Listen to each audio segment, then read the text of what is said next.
Welcome to our Wednesday Worlds Workarounds workshop. How alliterative is that? Oh, that's so good. Okay, so Mike the Guru, and we have Tellous with us as well, co-hosting.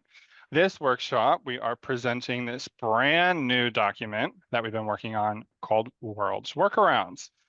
So what this is a document, a home for workarounds, some little hacks, if you will, just some of that stuff that like people might not know, right? But it's like insider secrets that kind of help. So after this session, you'll be able to find and navigate the World's Workaround doc and contribute to it, as well as learn how to identify and share the workarounds that you have.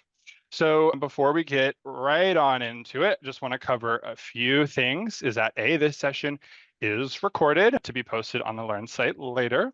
So if you're not here now, hello, watching at home in the future. For those who are here, please use the raise hand function or throw it in chat.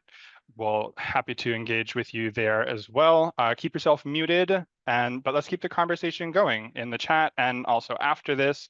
And yeah, at the end, we'll pass out a feedback survey link that will remind you of for that. Yeah, let's jump right in. So Worlds Workarounds. This is going to be your #1 destination for getting unstuck. So as I mentioned before, this is for these workarounds, hacks, and other little tidbits of knowledge to help you get unstuck. So who is it for? Well, it's for everybody. This is a document that if you have a roadblock and need a solution, this is for you. So it's not just one or the other, it's anybody and everybody. And why does it exist? Well, you ever been stuck before and just couldn't find a solution? Well, we have too, and that's why we wrote it. So this is here to provide those documented solutions for common or not so common roadblocks. Well, it's on GitHub.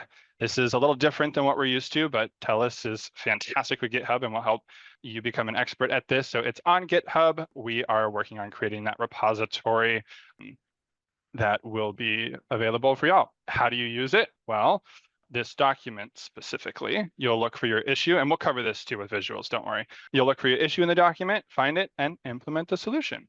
And if you have a workaround that isn't listed, well, lucky you, you can submit it. And this is a community document, and so submitting is going to help build this knowledge base bigger, brighter, better every time.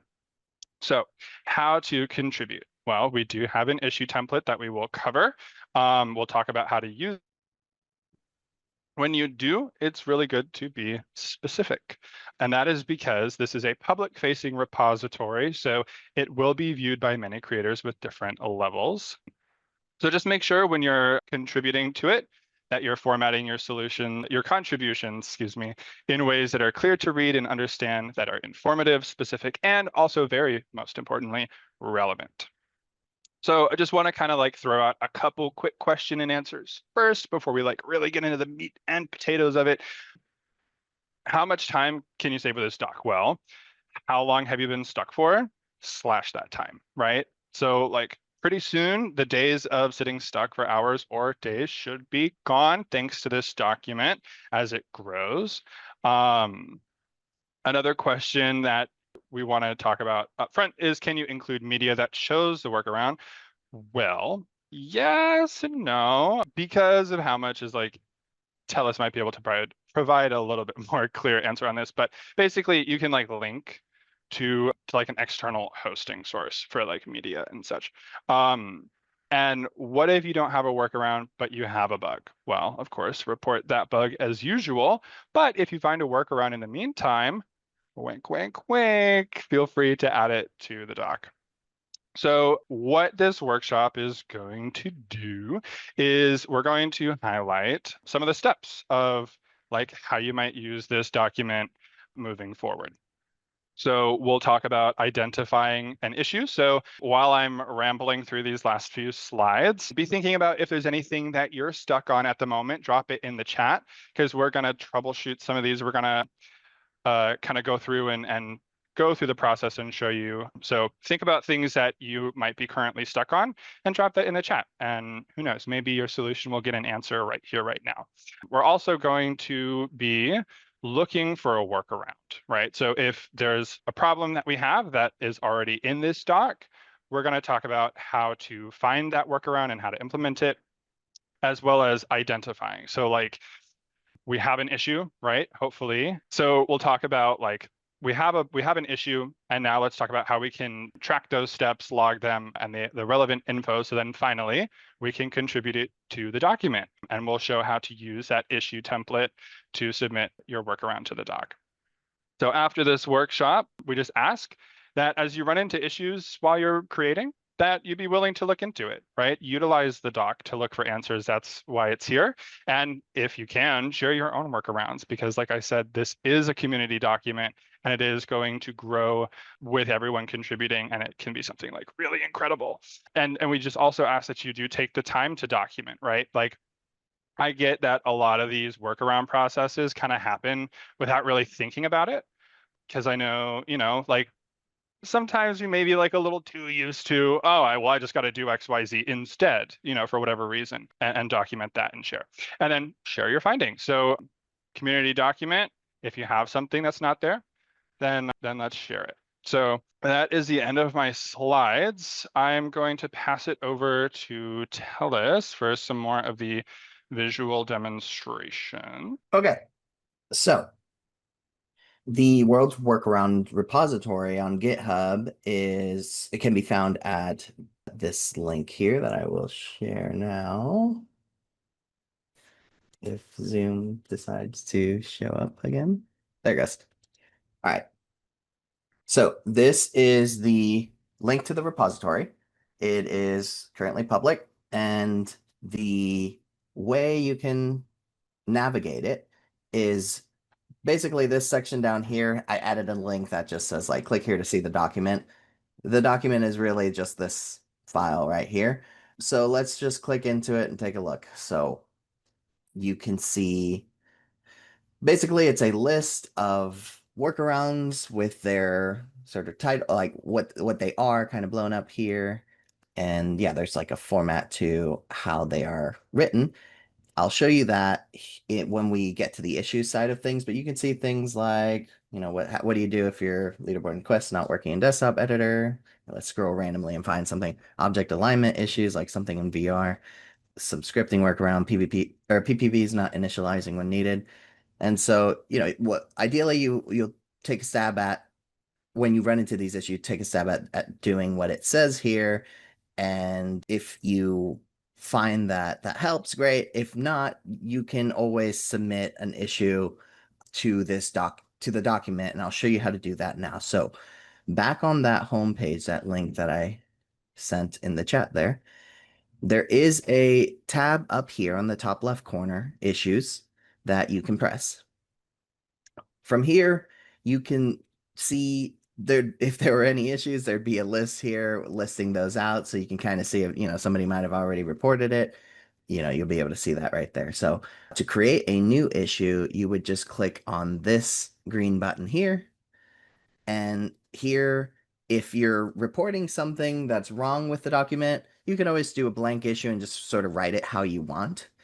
But what this issues section of the repository also helps us with is giving you this workaround submission template. So that is, you ran into a bug or something that just wasn't, working well, and you want to make a submission to the document. You can click on that, and it's going to pre-format this issue view with some stuff that we would like you to include to just make our lives easier when adding it to the document. So, here you could add a title. Let's say, I don't know, asset templates. I'll write that. Do it. Asset templates, so don't update correctly. I'd try to be as descriptive as I can in the title. Same with the description too. That's probably where you'd want to add the most amount of description. These little stars and things like that, those are just the ways that the formatting gets applied when you like actually submit your issue. If you ever wanted to see like what those are doing, you could always click preview here, and you'll see that that's like doing things like adding bold and italics. And yeah, and so over here in the right section, that's where you can type. in the preview, you can't type anymore, right? That's just like previewing the post before you share it. So yeah, so steps, you would include those here.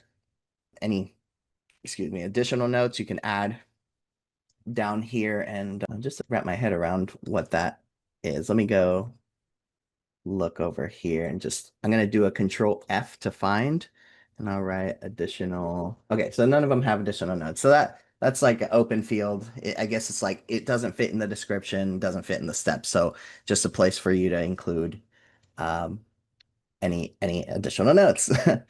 Here for keywords, you can add the way that, you know, the surface, as you, if you will, that you were encountering the issue and that you were able to do the workaround with. So it's, you know, desktop editor, mobile, and VR, anything like that. This right here, I think, is very, like, you know, probably one of the more important aspects here is like, this is how we're going to let each other know when we saw that issue. So, you know, potentially there's going to be updates in the future that will ideally solve some of these issues. So that's just important to note, to just like take a look at that whenever you're sort of reading through the descriptions. Where, you know, if you feel like maybe that has been fixed with an update, that would be something that'd be great to submit as a, you know, as a issue with the blank template where you sort of describe that. You can always just include the title name and be like, hey, that thing is fixed in version 250. And yeah, of course, this last part right here, just add your username so we, you know, we give you credit where credit's due. Thank you for submitting. It is a it does take a village. So let me see what this comment says here. As issues and bugs get resolved, do we need to submit another issue to get that update reflected? Oh, okay, answered. Yes. So yeah, I might go in the blank issues and say like the issue, well, issue resolved with version 220. You know, I might just add the, you know, title of the issue. So let's say I took this one and I copied it. So object transform handles disappear, resolved with that. And then if you want, you can add a description. That title, you know, I would understand it from here. Most importantly is like if you have like video evidence of that and you've like uploaded it to YouTube or something, you can always click on the link here. This left side here is for the text that you want to write. So you could just paste the URL in there as well. So like I'll give you an example of that, right? So you could do that and do that, or you could just put the one URL and not use the link functionality, and I can just copy it or, you know, click it like that. Up to you. It's going to be tested if there is no like video evidence or photo evidence or anything like that. So just be aware of that, that everything that goes into the issues doesn't automatically get resolved. It's going to need some work. So, you know, if there's others who want to, you know, take a look at some of those things and add messages to the issues, then feel free to do so. But yeah, I mean, that is what it is. That's how it's for.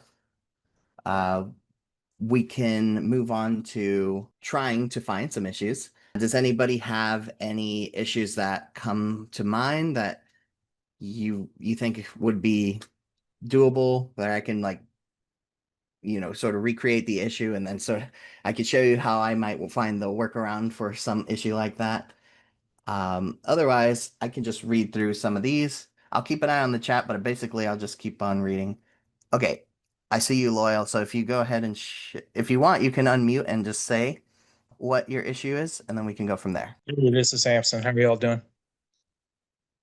Hey, Doing Samson. good. Can you hear me? Yep. Yeah. What do you got? Okay. Actually, it's the same issue that Seeing Blue just put in there, which is the script syncing issue that's up on the screen. Yep, I see it here. So we got Horizon has detected an issue that prevents script files rendered by syncing to your world. Okay. So I won't I don't know how to recreate it, but I've definitely run into that one before. So I know for that one what you would do, at least for me, and anybody chime in if you've experienced differently. But often what I would do in that scenario, meaning the one that I have here on the screen, is I exit out the desktop editor entirely. And when I come back to it, often when I take a little while, then I'm able to like my file starts syncing again. Does anybody else have that as a as a solution as well? Has anybody seen this error? No question to speak, but yeah, this error is like a big deal right now with desktop editor crashing. I think we're all going to be seeing this a lot. Now the desktop editor is crashing again. I got it yesterday multiple times, but I'm noticing that it's happening when you're still in VS Code, you save and you don't realize that the desktop editor is closed while you were working, and that's when you get this weird temporary file. Just quick question, are you using the standalone or the Questlink version when this happens? Standalone. Okay. I think that is something that is important to note too. I have seen some differences between the standalone and the Questlink version. Some of the workarounds in this doc are like literally go use the Questlink version. So that could be something to keep in mind when, as you're troubleshooting these, is okay, maybe I need to use, you know, this other version and see, is it still happening in there? I have one quick question. Using the standalone and the quest link, are they both the same? And do we just stick to the standalone? Which one's better to use as well as when Tellous, correct me if I'm wrong, but there's no particular advantage to one or the other. They're both like the same software, more or less. But definitely like, you know, until like the Questlink version gets officially deprecated, you can, you know, switch between. Some things just don't work on one or the other. So it's kind of like good to have both. Yeah.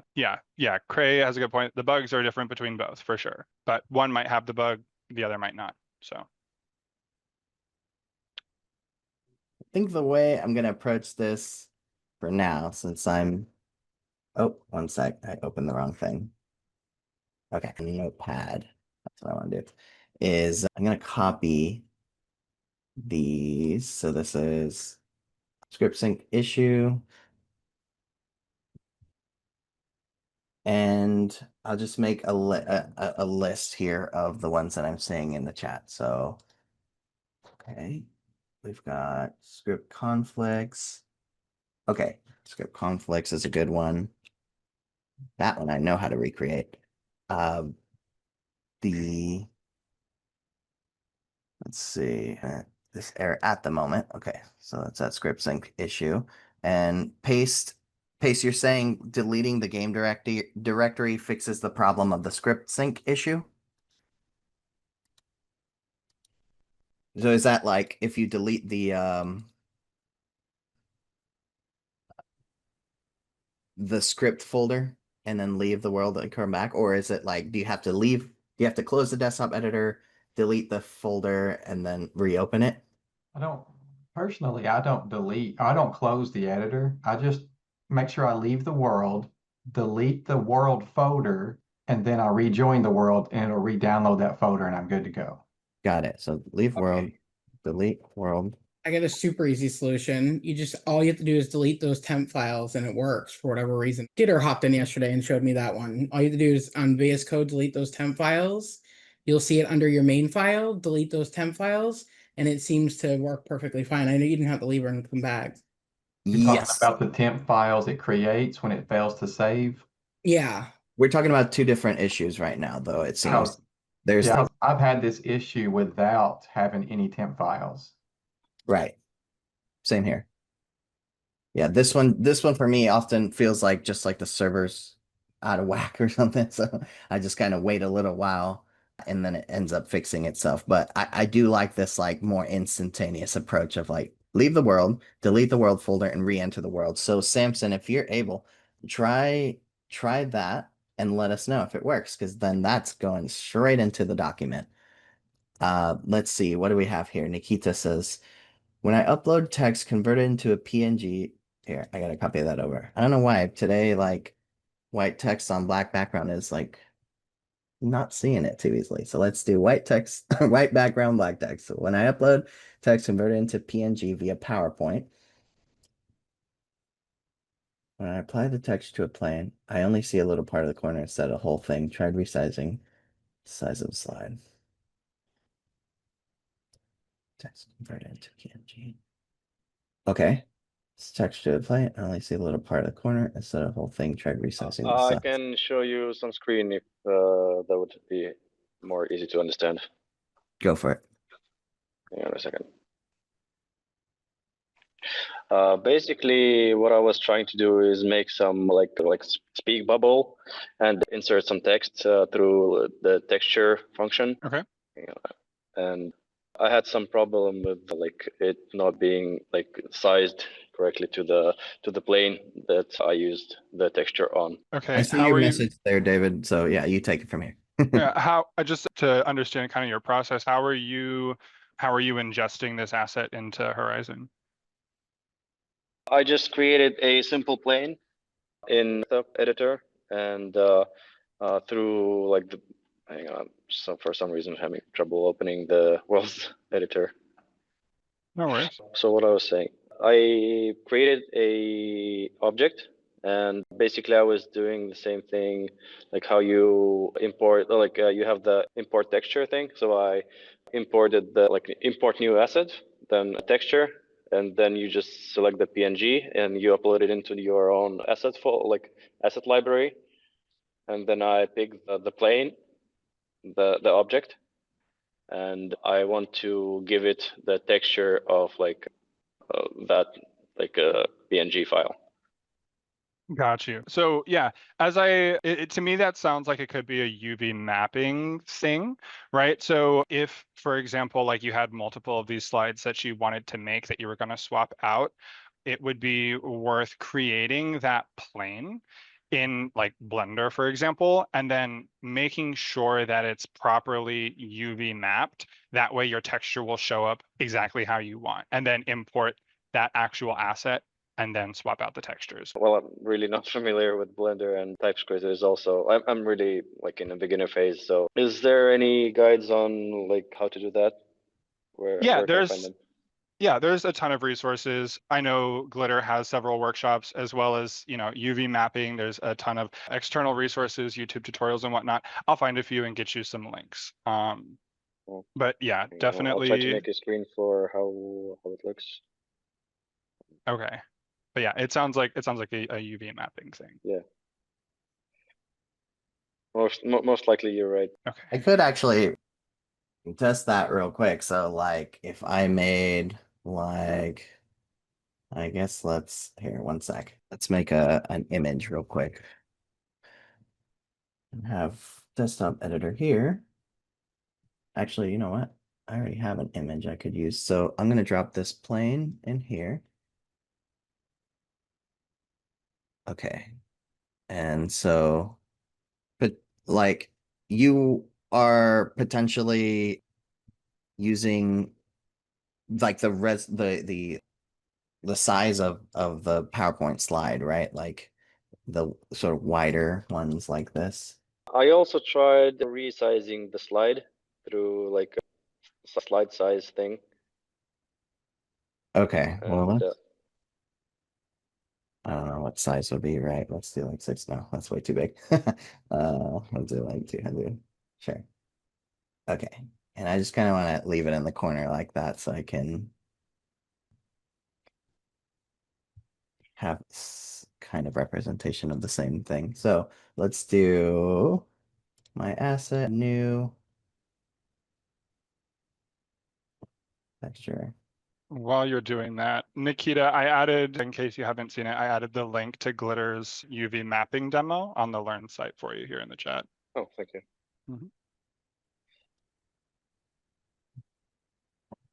Okay. All right, and that's uploaded, and we'll just select that. Okay, cool. Huh. So basically, For you. I mean, this is unexpected, right? Because like I want it to be like that, right? Maybe, I don't know. But either way, I can it's show like, you what it looks like for me. sure. Like I opened my camera. And I say unexpected from a like, if I didn't know about UV mapping, then this would have confused me, right? But definitely the solution would be to upload a different plane with the UV map in the resolution that I need it. Can you see my camera? We What is see showing? you. Yep. Is it like I just don't see my own camera? Oh, there we go. Yeah. Which if you can see, like, this is what the, let me show you the text should look like this, but like this is what it looks like. So it's like just like this small part of the corner. Right. That makes sense too. It's like a giant text or a giant image potentially where the UV is like mapped to the bottom right corner of that thing. That I think potentially, yeah, that could be something else, but like that as at least as like a first stab at it, like definitely try the, you know, if you, David, you said you'd share a, or you were just suggesting to look up a UV mapping tutorial on Blender. Yes, yeah. And I linked to glitters in the chat. Yeah. You can take a look at that and see if that fixes your problem. If not, you know, there's the bug reports that are right here. You can always just report the problem right there. Just make sure to try that UV workflow first. I wonder why it worked for you though. Like it still looks correct. Magic sometimes, I guess. Yeah, you could send, if you want, you can send me that image. If you have that image on like Google Drive, I can like use your exact image to test it.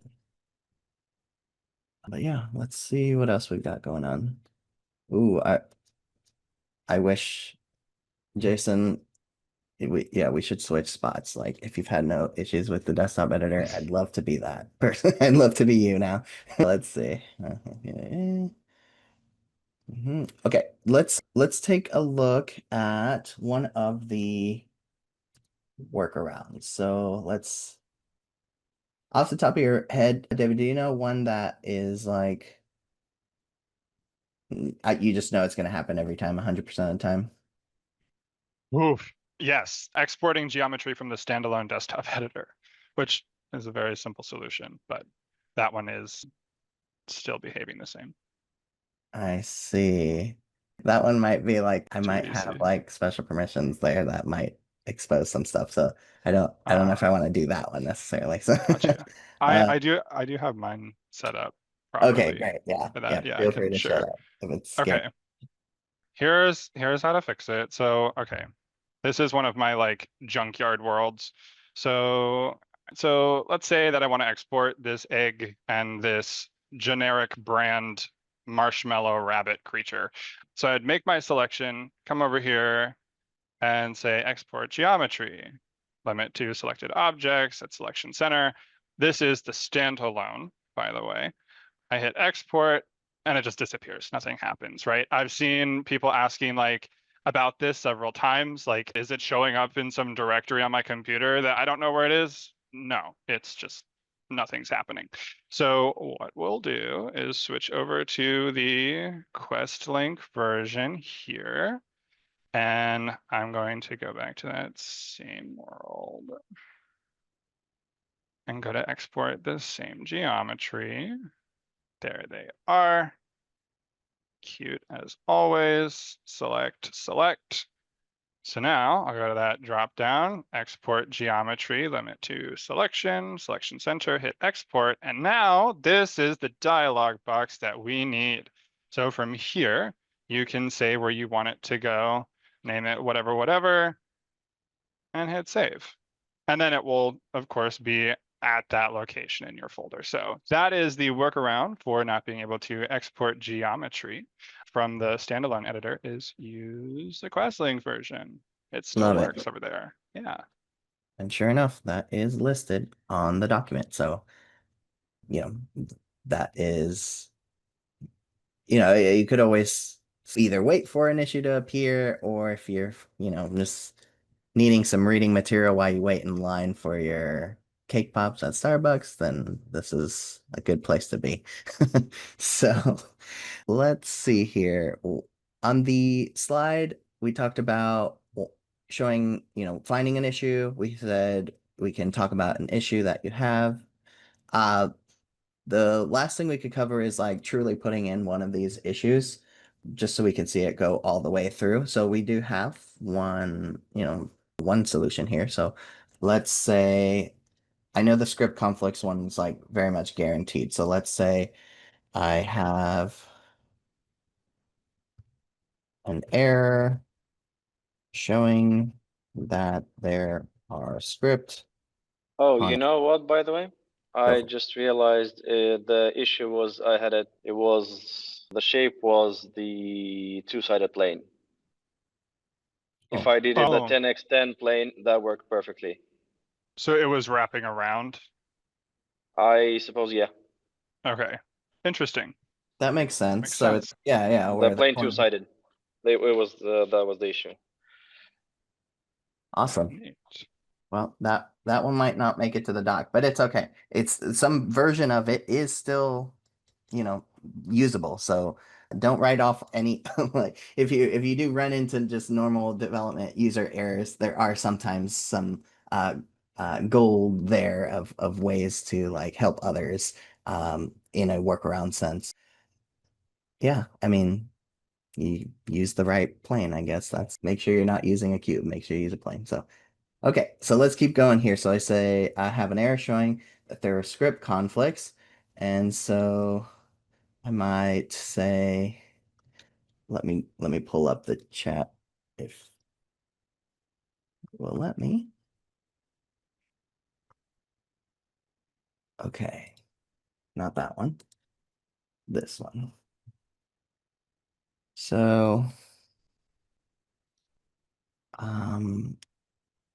let's see when you see an error or when you see a pop-up describing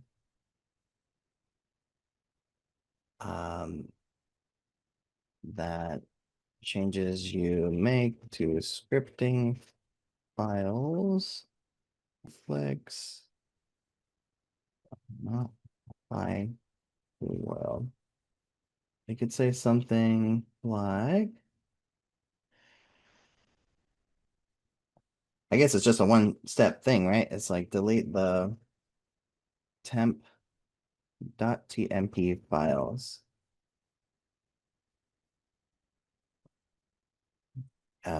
to stop the pop from showing.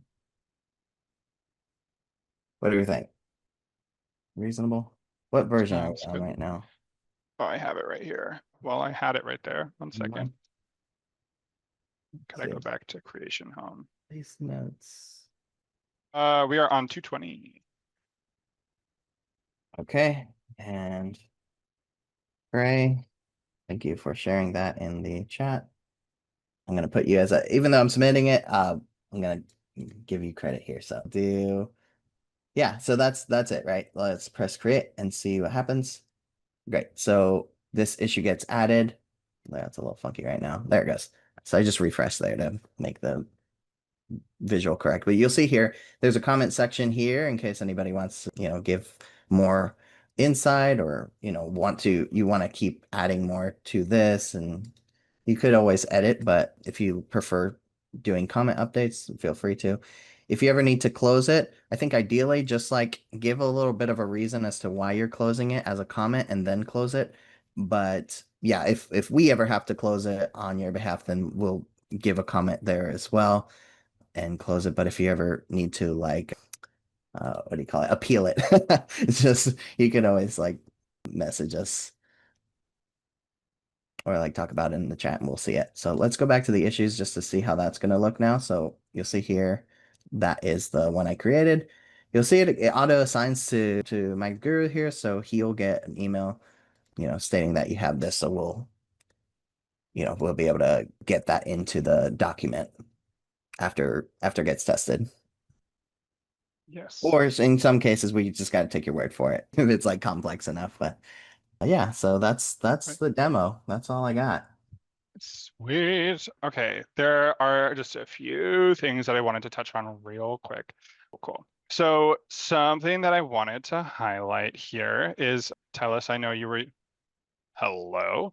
I know you were using the like Control F version method of finding things, but I do just want to show that you can come over here to this little 3-line button. This is the outline, and this has all the entries listed, filtered by section. That's And you awesome. just click on this and it will take you right to it. So you don't have to exactly know what like keywords to type. You can just open that and then look for what you're looking for. And then something else that I did want to throw out there is just that this is not meant to be treated as a, hey, I'm having this problem, can you find me a solution? You know, but more as, hey, this is the problem, I found the solution, and here it is, right? So this is not meant to be us taking, you know, like solving those problems, but this is again a place to house the steps to get around those problems is the intent here.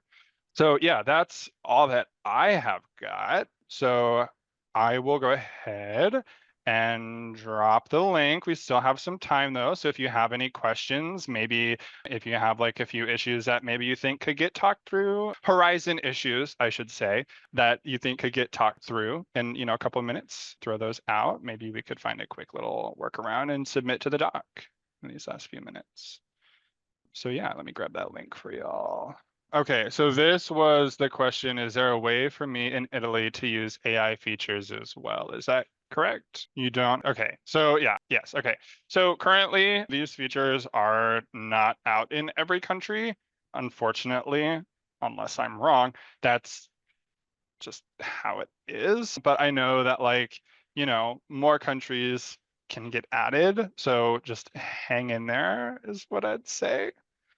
But yeah, I know that's not like the answer that, you know, is the most like exciting, but Loyal, Loyal didn't get a chance to mention the issue that we're running into, so feel free to pop in now. We still got time, so if you're still around, I see you there. So yeah, if you want to go Is ahead. my microphone working now? There was a bit of a delay earlier. Yes, yes. sounds great. Yeah, awesome. All right. Yeah. So I'm having a bit of an issue with. So I have these gizmos that play when they're triggered by a player entering a trigger box. But sometimes they'll just like not play. I was wondering if there was a way to ensure like some extra steps that I could add in order to ensure that each one plays when it needs to play. That's a main issue that I was having. Just like, you know, depending on the play session, sometimes they'll play, sometimes they won't. And, you know, when you hear instructions out of order or sections of instructions that just don't play at all, it can be quite frustrating. I don't know if this is the kind of issue that you guys were talking about. Yeah, that's the one that I've been having mostly. Yeah, I So mean that is one that I know personally I've seen. I think my workaround for that one is not ideal, which is basically like I just close my eyes and walk away from the computer. I don't think that one's gonna work for you, but if we think about it, or first of all, if anybody in the chat just knows what to do in that situation, please feel free to chime in now. What I'm going to suggest is, so you mentioned that it's a trigger box that causes the audio to play. Yeah, so for example, like say for example, there's a tutorial section, right? So the player enters the world, and because there are different areas on the map that where the player can spawn into, I wanted to have I have a trigger box that moves the audio gizmo to the player's head so that the gizmo can play at a low volume and only that specific player actually hears the instructions. But I think there might be a bit of an issue either when multiple people spawn in at the same time, or maybe it's just the gizmo itself that sometimes it plays and sometimes it doesn't, because sometimes when I play by myself, you know, testing it out, it still doesn't play when I would expect it to. I can speak on this. So I have noticed for a while now that running scripts where you move and then play an audio, that I've been having issues with that for a while and haven't found a really solid workaround. However, something that I have is per player audio. So like it could be, right, that you have this audio, just one gizmo globally, and you set the volume, you know, however you want. And then your script could be like, when player enters this trigger, you know, play this audio, and then you can pass in the specified player and it will play only for them. This has been such a lifesaver in so many different ways. So I definitely look into that. All right. Sorry, could you say that again so I can write that down, please? Yeah. Is per player audio, and I'll see if I can find a link to the documentation for you. But basically, when you go to like player, let's say like, you know, player enters world, right? And you can call, if I'm not mistaken, you can call like whatever you have linked up as your gizmo, right? So blah blah blah audio gizmo dot play, and then I believe you can pass in the array of just, you know, containing that one player. I'm doing terribly at describing this concept, but yes, I will find a link for you. You got it precisely. You describe it. I think you describe it precisely right. It's like literally making because there's a thing like when with imported audio. Okay, so with out of the box audio in Horizon Worlds, there is a setting where you can specify, like for example, how many like instances can be played for that audio at the same time without having to duplicate the gizmo, right? So you can set it like to be like 5 times, and if you play like 5 times, all 5 players are going to have like a different start of that audio. However, with imported audio, we don't have that option. So it's kind of like a all or nothing kind of thing. So what David is describing here is precisely a brilliant solution, which is basically making the audio global. You will still need like a multiple gizmos, I think, per player, because, you know, once you play, then if you play it again, then it's going to reset for everybody.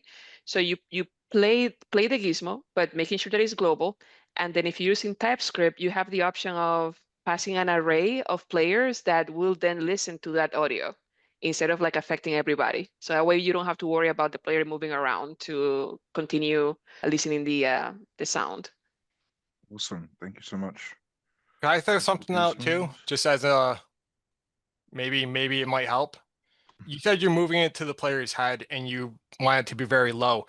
Are you adjusting the fall off so low that when the players like, are you constantly keeping it updating where it's moving to the player's head? Because if you keep the fall off very low and they walk away, they're not going to hear it. Yeah, so the trigger box is listening to the gizmo, so that the gizmo, when the gizmo stops, then the player, once they exit the trigger, or once the player exits the trigger, the gizmo stops playing for that player. But the gizmo follows, it sort of like attaches itself to the head of the player, so long as they're inside that trigger zone.